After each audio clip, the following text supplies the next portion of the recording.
Hello YouTube, this is Lady Thor 84 coming at you. Today is June 21st, 2016, and I'm coming at you folks with a week 57th VSG post-op update. So if you're not familiar with VSG, it's vertical sleeve gastrectomy. It is a bariatric surgery where they remove about 85 to 90% of your stomach, so you're left with a sleeve looking stomach. Okay, so let's get straight into my stats. My highest unrecorded weight, I was probably between 310 320 pounds. My highest recorded weight was 298 pounds, and the day of my surgery I weighed in at 242 pounds. The weight that my doctor had set for me was 185 pounds, and the weight that I set for myself was 145 pounds. So last week I weighed in at 143 pounds, and this morning I weighed in 143 pounds as well. So I'm doing exactly what I'm wanting to do, which is maintaining the weight that I have. I gave myself a leeway between 140 to 150 pounds to not go any lower than 140 and to not go any higher than 150 pounds. Unless it's for a great reason, such as having a baby. So I'm actually going to talk a little bit about that in the end, but I also wanted to do my updates in the beginning of the week because I want to share with you folks what I'm going to be having meal wise, what I have planned for myself for my lunch and for my breakfast and breakfast for the week. So as you know, that we have a lot of leftovers, so that's not changing right now. So currently I have a hamburger steak plate, which is just a hamburger patty, some grilled onions, brown gravy on it, 2 scoops of brown rice on the side, and a scoop of mac salad. I haven't touched that just yet, so that's probably gonna last me, I would say, maybe 4 meals. I had a little bit over the weekend. I think it's gonna last me about 4 meals, so we'll see what happens with that. I also had a chili burrito, which was just a little tiny piece. I had that yesterday for breakfast. I finished that off. And then I went to the store to pick up my go-to foods, or my go-to meals, which is Lunchables. So I picked up ham and turkey, you know, with cheese and crackers. Love that stuff. It's just really easy for me to pop in my mouth and head out to the job site, and I'm done. I also have some really good snacks. Well, I think it's good. It's probably not good for you. I don't know. I'm just trying this out. It's a Belvita brown, cinnamon brown sugar type. So it's supposed to give you 4 hours of nutritious, steady energy. This actually has a lot of calories and a lot of sugar. Not the best on protein at all. I just have there's 4 biscuits in here. And they're, you know, they're thin biscuits. I usually just have 1 biscuit a day, so this will last me for the rest of this week. There's only 4 in them. And then I also like to keep some beef jerky handy, just so that I can pop it in my mouth whenever I want some, you know, I need some protein type of deal. So that's what I have for the week.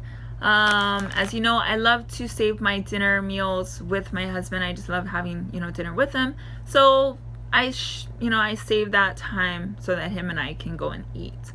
Last night we actually ended up having, we went out with my parents, and we went to Chili's.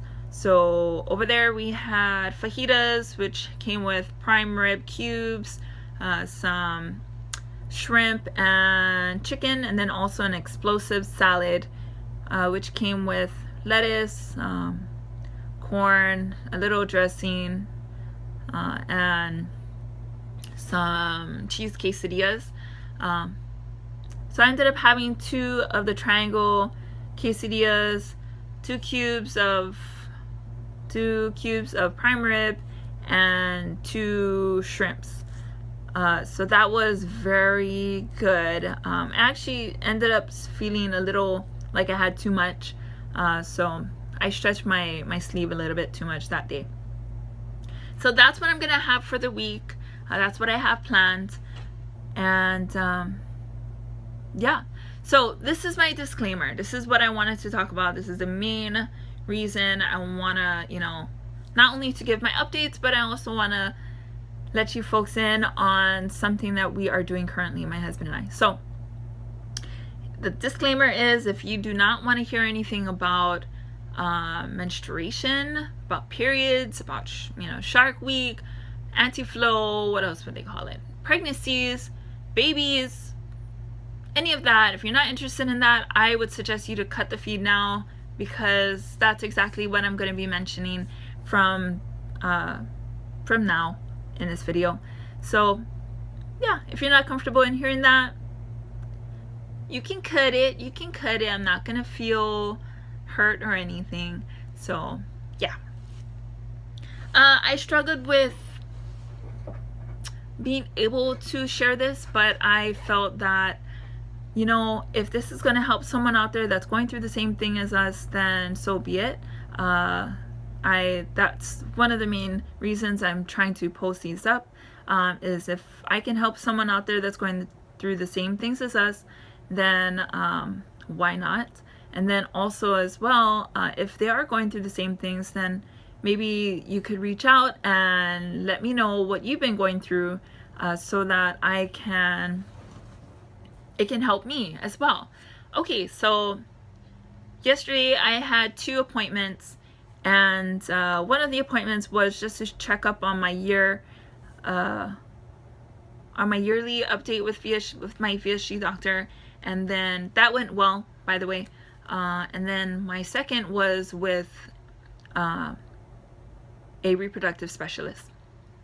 Okay, so I've always been irregular from the time that I had when I first started my period, and it's never really changed since I, got into my adult years, and it still hasn't changed. So I was always told, because I was overweight, my periods were irregular, and it was pretty much blamed on my weight all the time. So, and I've always been overweight since, actually since I was born almost. I was always the bigger child in the class. And so just a little history. I actually went about 2 years without having my period at one time, and that was back in 2003. And then by 2005, I pretty much wised up and be like, hey, you need to really check on this. So ended up checking on it. They got me on some progesterone, which is going to help you have your period, and it got me regulated at that time. And then about 3 to 4 years ago, I was pretty much told that I had PCOS because of my weight, and I wasn't, when they told me that I had PCOS,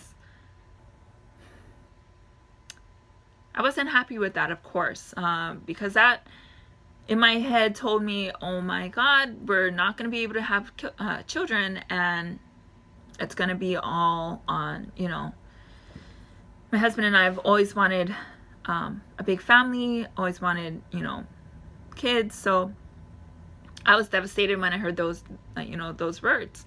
I ended up seeing another OB, and she let me know it's really hard to actually diagnose someone with PCOS. If you don't know what PCOS is, it's a polycystic ovary syndrome. And, she let me know that it's hard to diagnose someone with that. So I'd like this OB that I'm really seeing right now, and about a year ago, before I had my surgery, this was actually one of the main reasons why I wanted to go with the VSG, so that I can lose weight and not have any problems with conceiving children. So fast forwarding, I don't know if I mentioned, I am 32, so I'm really peaking up in age where it's hard to, if any more years, 10 years, whatnot, it would be hard for us to have children. There would just be more complications. So at this age, we really realize that we've been together for 14 years. We never really seeked out help in order for us to conceive. So we really wanted to make that effort to go out there and seek out professional help. We ended up going to see a specialist, or we got referred to a specialist, a reproductive specialist, and that's what we're going through now. So yesterday over the weekend I was able to have my period, thank goodness. I was about 43 days, and they let me know if I didn't have my period by last week Wednesday, then they would put me on progesterone, and I just don't, Provera actually, I just don't like taking those type of pills because it just really hurts when I'm on it. It just feels like it's scraping, that lining is just, scraping. I just hate it. I hate it. It hurts really bad. So actually Saturday, I was so happy that I got it. And so Monday, they did a uterine ultrasound. They did find that the lining was thick. And I'm also needing to go through two more, I don't know what to call it. 2 more tests, I guess. So they have to test my VSG and also have to go through a SIS. I'm not too familiar with those things, and I haven't really looked into it. I just know that one of them is a radiology type of a deal where they look in your uterus and your, into your cervix and your fallopian tubes, and they try to see if you have any blockage. And then the other is SIS, which is a saline type of injection that they go through to see if you have any polyps. I believe those are the 2 that I still need to do. So I know I'm gonna do them this week, since they want you to do it between day 2 and day 7 or 5 of your cycle. So currently, yesterday I was on my day 3 of my cycle, so today I'm day 4. So I know I'm gonna do it sometime this week. Okay, and then there's another appointment that we need to do, and that is just to combine all of the studies that they've done, all the lab work, all the pictures that they took about my ovaries, my uterus, my fallopian tubes, my fallopians, and they come up with a plan and with options, and it's pretty much our action plan to see where we go from this point forward. Okay, so in that process, they also put me on, I just started my birth control yesterday. Yes, I know, I was totally confused too. I was like, why are you putting me on birth control when I'm trying to get pregnant? So I wasn't too clear on that, but she let me know that throughout this process of doing all these labs, all these tests, they do not want to disrupt any,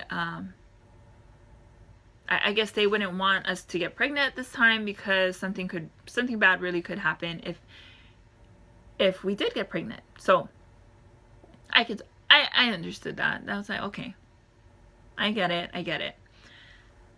All right, so that's where we are, and that's what I wanted to share with you folks. I know I wanted to make a quick video. This is not quick, it's almost 15 minutes. So that's where we're at. If you have any questions, I'll answer them as much as I can, as clear and as full as I can. Just letting you folks know that this is not the easiest thing for us to go through, and if you are going through this at the same time, I am very interested in hearing what you have to say, and how it had affected with you having the VSG as well. So please comment, please message me, and I can't wait to talk with you folks.